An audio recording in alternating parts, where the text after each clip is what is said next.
Introducing Nose to Tail, a podcast where we explore the world of aviation lifecycle solutions, insights, and more. Presented by Jet Midwest. Hey everybody, it's Patrick Kraus with Jet Midwest. We're here at the Nose to Tail podcast. Jeannie, how you doing? Very good. Thank you very much for having me. Yeah, thanks for joining me. This is a great timing this year to have you join us. It is. I'd like to start off usually with just sort of some background, kind of how you got into the industry, and kind of the short story of how your career has kind of overlapped and evolved and gotten you to where you are today. Okay. Well, this is the year I'm going to retire, obviously, after 34 years. And I started because I got divorced, needed a job, and there was an aviation company close to my house. So I could walk there if the car broke down. There you go. Now, was that HRD? No. And I will not mention that company. It's an unnamed one that we won't find on your LinkedIn page. Right. Jeannie Sweeney. No, LinkedIn. you will not. Okay. You will not. Just checking. And they closed after a few years, and somebody from HRD reached out to me and asked me if I wanted to work for them. And I said, I'm not moving to California from New York. And they said, you don't have to. And I have been there for almost 30 years. Nice. So what was your initial role when you started to work for the company? I was inside sales. Okay. And now I've been outside sales for the past 25 years, 26 years. Did your passion for the travel and those things drive you that direction? Well, that and having 4 kids that I had to put through college, yeah, absolutely. Understandable. I'm making mine pay for their own. So good man. You're very blessed. They had to pay for grad school. Mom wasn't paying for that. Fair enough. No. Now, for young people who want to get into the industry and come through, you've been around for a couple of years. What is that path? What are the options really for those folks as they want to kind of join the industry? Well, I think it's an industry that really doesn't reach out to young people, on a basis of them coming out of college, unless you're an engineer or something of that nature. I mean, I was an English major. I had no idea about anything about an airplane. I went on one to go to my honeymoon. And I went here. So, it's a personality thing to do sales. Obviously, you know that. Sure.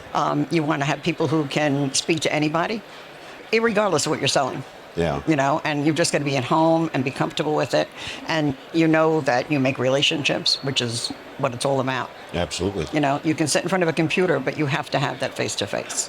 And you can tell with somebody if they can do it or they can't. And there are a lot of kids out there that I think you need to reach out to. Yeah, I would agree. When we very first moved up to the overhaul base in Kansas City, one of the things that we recognized very quickly is that there was really no awe in aviation in Kansas City, which used to be a fairly large hub of aviation activity that just kind of has disappeared. Once TWA went out of business and was purchased by American, it was 1999, I think. From that point on, aviation companies were leaving Kansas City because the reason that they were there was gone, and there really wasn't a lot of wow. And I know we've worked a little bit locally to try and bolster aviation, but it's very hard. And I think as well, people don't have an appreciation for what it takes, right?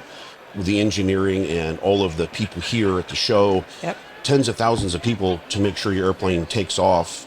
If you're flying on maybe a Southwest Airlines flight from Kansas City to Chicago, they take that flight, 8 times a day, maybe 10, with the same airplane back and forth, and it doesn't break down. It runs, and maybe not flawless, but you don't see the flaws in the background. What you see is you walk down a tunnel, and then you walk into the airplane, and it's got a bunch of seats, and it's not much different than sitting in the back of an Uber sometimes. Right, but like you said, there's no wow factor to push to somebody. They get on a plane, they take a plane, they get off. They don't look at the amount of people that take to make that happen.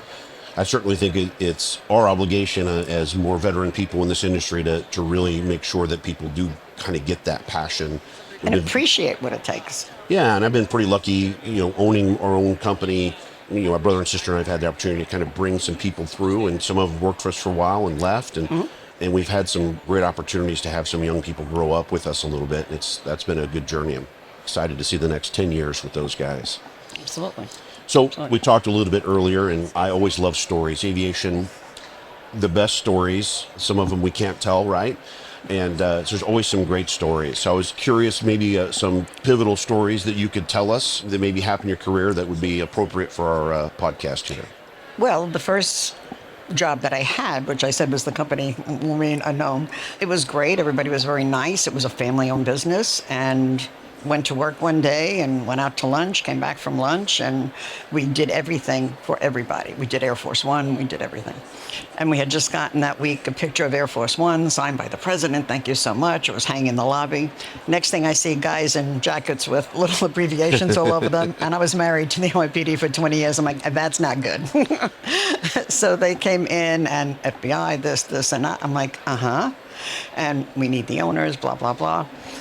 He said, well, one's with his wife having a baby. The other one's downstairs. So he's like, well, take us down there, which I did. And then my children were coming home from school at the time. So I go to pick up my phone, and FBI goes, hang that phone up. I said, really? Do you got to go? Okay, you know, call your kids by all means, which I did. And it was very sad. It came down to nothing, but they closed a business that had employed many people who were immigrants, who for the first time bought their homes, put their children through college, and they destroyed it. And it came down to nothing. That's sad. And that was very sad. It was very sad for those people. Again, being a business owner, I know how hard it is to build something, and boy, to have it swiped away would be pretty rough. That was terrible. And as far as a good story, I would have to say HRD has been a great story for me for 27 years, 28 years. And I was chairman of the airline carriers in 2016. They gave me the leeway to do that, to bring HRD to the forefront there. So that's been a very, very wonderful experience, and made many, many friends over the years. So in that event, there's certainly a lot of energy that goes into putting that on, because it is huge. Tell me a little bit about that experience. What was it like to maybe have to share leadership roles with other leaders, right? There's probably a lot of A personalities in that group. What was that like? Well, when you go into ACPC, you start as a volunteer. And that's good because you get a lot of exposure. You're giving your company's name a lot of exposure. And everybody jumps on that to be that volunteer. After 2 years, you can apply to be head of a committee. And I did that. And then you're in charge of people the volunteers, or this thing or that thing, or A&F. And if you've attended, so you know the various things that are there. And you have 3 meetings during the year. So again, your company is allowing you that time to go to those meetings, which usually go over a weekend. And then when you do the actual show, when you're the chairman, you have to do a movie about your company the year before. These movies were always very cut and dry. This is our company. This is what they do. Not when it got to me. They put me in a plane on fire, and my coworker winded telling everybody that I had died in the fire, and he was floating around with an empty bourbon bottle holding a soccer ball in a float in a raft. So yeah, that was fun. So we kind of changed the dynamic, and now can you top this? So Jay Bant, my coworker, is chairman this year. So his movie was hysterical. We had him doing, at our Texas facility, it was 106 degrees. He's doing a Clint Eastwood, Good, the Bad, and the Ugly, riding a horse across into the thing. So it was scary for the horse, but it was really good. It was very good. There's a lot of work that goes into that, just like anything else. But it's volunteer. You're not getting paid for it. And people really have a love for it, They don't want to go away from it. They want to stay with it. And you make lifelong friends in it. Well, I can tell you, I personally appreciate you guys setting a new standard with the videos. Yeah. My first ACPC was in 2005, and I got to say, by the time you get to that final day event, you're already wiped out, and you don't really have much attention span. Yeah. And frankly, you're kind of bored watching some of those. So I appreciate you guys livening it up a little bit, and that's absolutely awesome. We're all about entertaining. Yeah, exactly. Exactly. It's been wonderful. We'll continue this discussion on the next episode of Nose to Tail, a podcast presented by Jet Midwest. Don't forget to please like and subscribe to our channel.